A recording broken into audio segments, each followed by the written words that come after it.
Resiste el canto de sirena.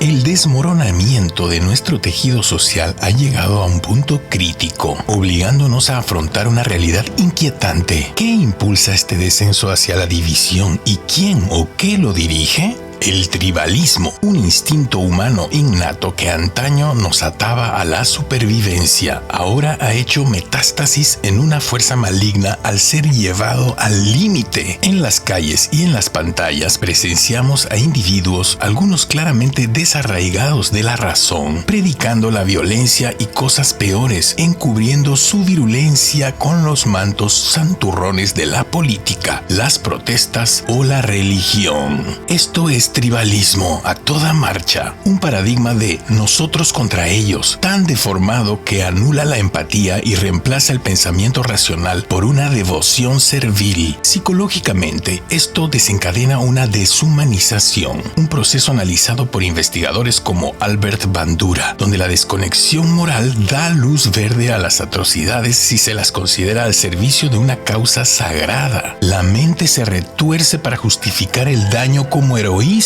El contagio emocional, potenciado por el pulso implacable de las redes digitales, echa la leña al fuego, propagando el miedo y la furia a una velocidad que la razón no alcanza. El Media Lab del MIT ha medido cómo la indignación supera el discurso racional en línea por un factor de 10. La disonancia cognitiva consolida este ciclo. Para muchos, asumir su papel en esta locura resulta psicológicamente demasiado doloroso, por lo que se aferran a delirios que parecen nobles para evitar verse reflejados. Pero esto no es solo la erupción espontánea de una falla humana, sino una hoguera atizada por actores nefastos, ya sean conspiradores políticos, especuladores corporativos o tiranos ideológicos, que explotan estas fracturas con fines quirúrgicos. A estos titiriteros no les importa si los amigos se convierten en enemigos, las familias se dividen o las comunidades se desmoronan. Su objetivo final es el control, poder, lucro o dominación.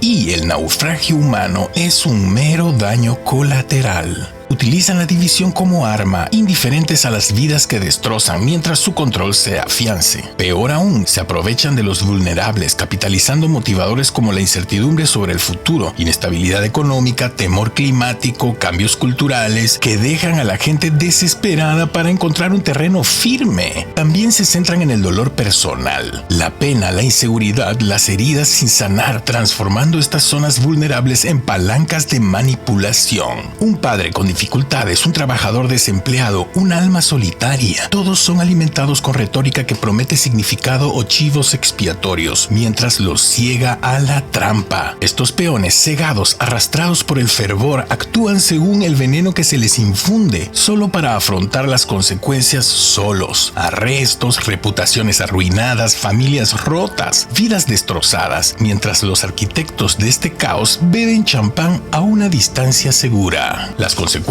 son catastróficas y devastadoras. La violencia estalla, palizas, disturbios, asesinatos, dejando sangre y trauma a su paso. La confianza se evapora, las economías se desploman bajo el peso de la agitación. La gobernanza se convierte en un teatro de venganza y los hilos culturales que una vez nos unieron se rompen uno a uno. La historia grita la advertencia. Desde los Balcanes hasta Ruanda, la división explotada por los despiadados ha hundido sociedades en la tumba. Hoy en día, lo que está en juego es tanto personal como sistémico. Cada amistad perdida, cada hijo distanciado, cada futuro aplastado bajo el peso de la locura de una turba recae sobre los hombros de los menos preparados, los engañados para llevar la antorcha mientras los verdaderos culpables se benefician. La incertidumbre genera miedo y las luchas personales amplifican la desesperación, haciendo más fuerte el canto de sirena de las mentiras divisivas y profundizando la ruina. Sin embargo, este no es nuestro destino. Las soluciones basadas en psicología y el pragmatismo pueden rescatarnos del abismo.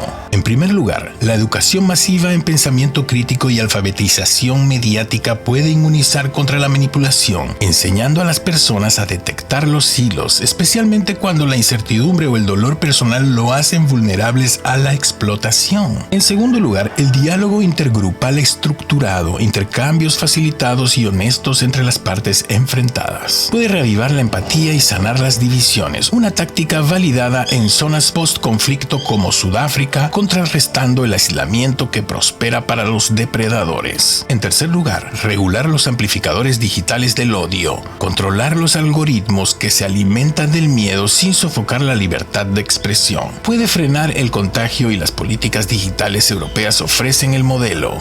En cuarto lugar, fomentar la responsabilidad personal es crucial. Instar a las personas a dar un paso atrás, respirar y sopesar sus decisiones en función de su propia moral puede romper el hechizo de la manipulación tribal, especialmente cuando el caos de la vida les hace vulnerables. En quinto lugar, elevar las voces de la razón. Líderes, personas influyentes, ciudadanos que rechazan la tentación de la división pueden acallar el ruido y modelar un camino más sensato. En sexto lugar, desenmascarar a estos actores nefastos, denunciar su juego, exponer cómo se aprovechan de la incertidumbre y las luchas personales por el control. Puede despertar al público ante la estafa y generar resistencia. Por último, los programas de resiliencia comunitaria, redes de apoyo para personas con dificultades económicas o emocionalmente debilitadas, pueden reforzar los puntos débiles que atacan los manipuladores, ofreciendo esperanza frente al odio. La gravedad de esta crisis es innegable. Cada vida descarrilada, cada vínculo roto, cada sociedad desestabilizada por esta división orquestada es una victoria para quienes lo queman todo por el poder. Quienes se dejan atrapar por la retórica, impulsados por el miedo al mañana o por las heridas del presente, se enfrentan solos a la cárcel, mientras los instigadores cobran sus cheques. Pero al analizar los engranajes psicológicos, descubrir a los explotadores, afrontar los estragos e implementar estas soluciones sólidas, podemos desafiar el destino.